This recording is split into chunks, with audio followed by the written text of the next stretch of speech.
Hello. How are you guys doing today? Welcome to my kitchen and the place where I do a lot of the magic that I present at fairs. I'm not actually doing any of the magic right now. I just finished cleaning up after having done a whole bunch of magic. But I wanted to I figured I'd do it while I was down here. My bedroom is like 48 degrees right now, and it's like in the nice low 60s right now in the kitchen because I've been baking, and so I figured down here was a better place to do it. So, as I said in the description, this is what happens when you set a foodie loose at Christmas / Kwanza / pick your favorite winter holiday here. We go mental. Completely gone. So I am making pies, both sweet and savory. I am making different kinds of bread. I am going to be making muffins. I am going to be making meat pies. I am going to be making shepherd's pie, all in little single servings for a friend who eats meat and his wife doesn't. And they don't watch the broadcast, so I'm pretty good here. And I'm going to pack them all up frozen, and that's going to be my Christmas gift for him.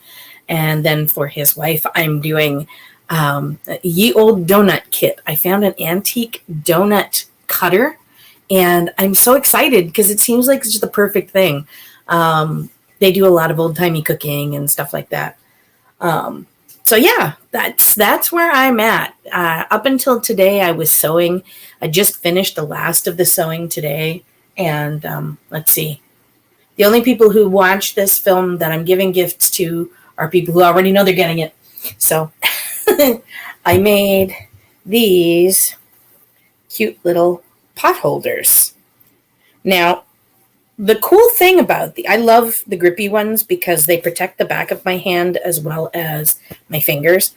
But I got to tell you, making these was not the easy Christmas craft that I thought it was going to be. Oh my God. So you have to cut out all the pieces. That's fairly easy. When you have a rotary cutter, it goes pretty fast.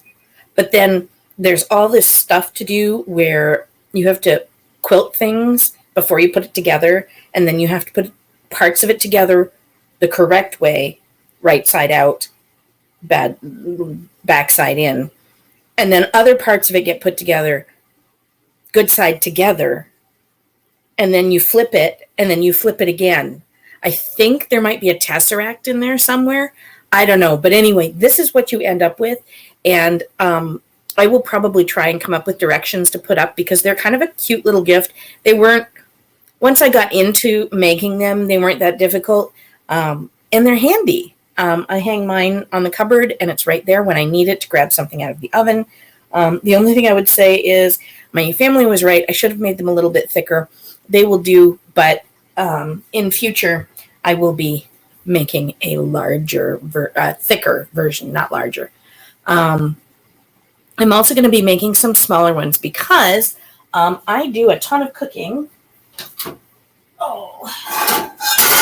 with cast iron. If you're wondering why I'm taking cast iron out of the oven, it's because today was cast iron cleaning day, and I cleaned it all, oiled it. Look how beautiful that is. See that sheen? Oh, yeah. Look at that. I'm proud of that. Even oiled the outside a little bit, not too much. Anyway, the thing about cast iron is you cannot pick it up with your bare hands. It gets hot. The whole thing gets hot, which is good because it holds temperature for a long time, but not so good when you have little fingers. And so I actually have, I don't have any made yet, but I'm going to be making little versions of these, and they just go on and stay on there when you're cooking on top of the stove, and you take them off when you put it in the oven. And that way you always have something that you can touch, or you can hang it up and use it whenever you need it. Awesome stuff, of course. So yeah, that's something that I'll be looking at making fairly soon because I need it for my cast iron at home, even if I'm not using it out in the field. It's definitely a modernism, and I'm okay with that. Let's see. What else? there was a bunch of stuff I wanted to talk about, and 90% of it has disappeared into my little brain. I didn't take any notes today because I'm kind of running around like crazy woman. I'm on my third coffee of the day, and I'm still not really awake. And I had good sleep last night. I don't know what's going on. But yeah, actually, would you guys like a little quick tour of my kitchen? I have been meaning to do that. I'm just going to kind of turn the camera as we go here. So this is my stove. We have a gas stove. It has 5 burners. There's one in the center. And it's really handy when you're doing Christmas cooking and you just have like a sauce to warm up or something. You can set it in the center, and it's fantastic.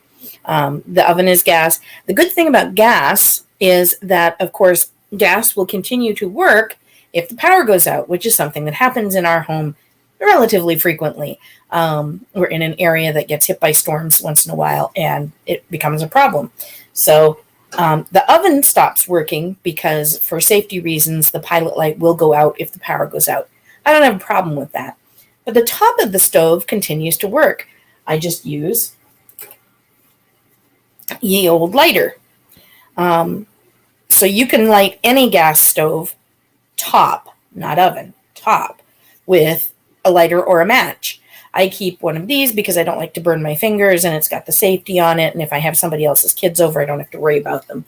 But it's really handy, and it hangs up right here in my kitchen. It hangs here. We have our measuring cups and spoons here.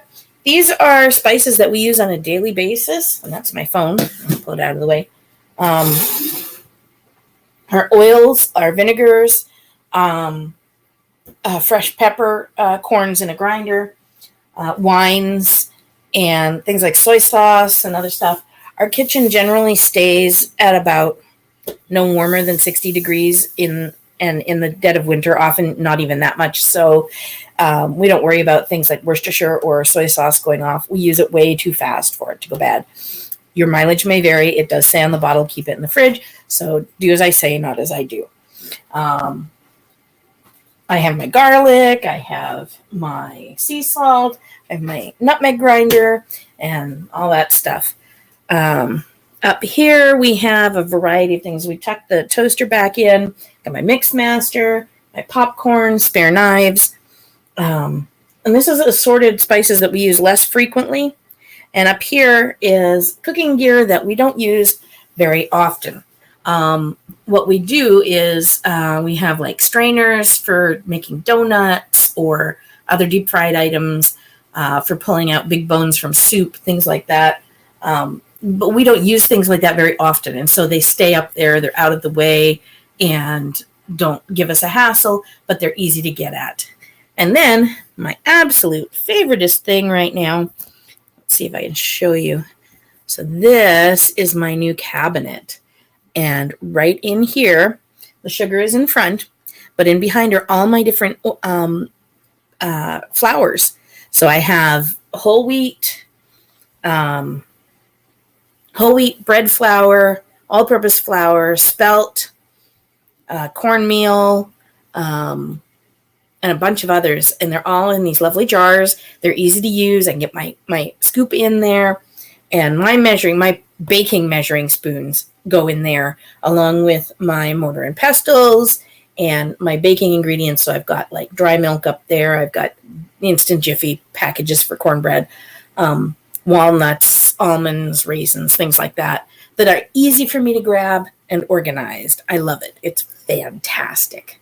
And then over here, down here is actually the washer and dryer, because the people who put our house together are weird, but we have shelves that have the dehydrator, my pan to meatloaf pans. Up here these are steamers. This is a canner, although not my favorite. My favorite is down below underneath. We've got lunch boxes and stuff, mixed food processor, and my, of course, big Westinghouse, which is what I cook my turkeys in. And a Westinghouse is a plug-in oven. So in the 50s and 60s, not everybody had an oven. A lot of people had stovetop, but they didn't all have oven. I don't know that they just did. I'm sure there's a reason for it. But what they did was they had these little plug-in ovens, and well, they're not little. I mean, it'll hold a 22-pound turkey without breathing heavy. It's massive, but you can use it like you would use your oven. So you can do baking in it. You can do you can bake cookies in it. You can make roasts. You can make stews. You can make soups. It's what I make my baked beans in, and what I make my turkey in. And it's handy because it's very deep, and the inner piece comes out, sort of like a crock pot, but larger and different. You can set the temperature very carefully. So if I want it at 350 degrees, it will stay at 350 degrees. But I can also keep it down really low at 200 for forever and do things like make slow cooker stews and things like that. So it's really wonderful. It's great for baking potatoes, for making baked apples, squash, anything you can think of. I love it. Anyway, that's my kitchen. It's not very exciting, but it is mine. And so that's where I am. And this is where I'm staying for the next few days. Saturday, I'll be going off to the boyfriend's house. Christmas Eve, I'm spending with the family here. And there'll be turkey, and there'll be vegan tortillere I'm going to be making. We're having, of course, fresh bread. And cookies and cakes and pies and I don't know what else. It helps that we have a kid who's taking a class in cooking and baking. So we'll be having whatever Alex is doing for class, and I'm personally okay with that. I don't have any of my appearances up yet for 2023. I'm just starting to get the dates in for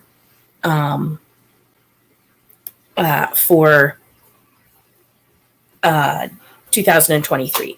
And so what I'm going to do is, as I get those, I will get them put into the website so that you can see. I'm 99% sure that New Hampshire Ren Fair is going to be the first fair of the year, and you can find me at that as always, and that will be the 2nd and 3rd weeks of May over in Fremont, New Hampshire. Merry Christmas to you all. When I see you, it will be past Christmas, and so I hope that you've been very good and that Santa brings you everything you need and a little of what you want. Merry Christmas, and take care. Don't forget to like and subscribe. Bye.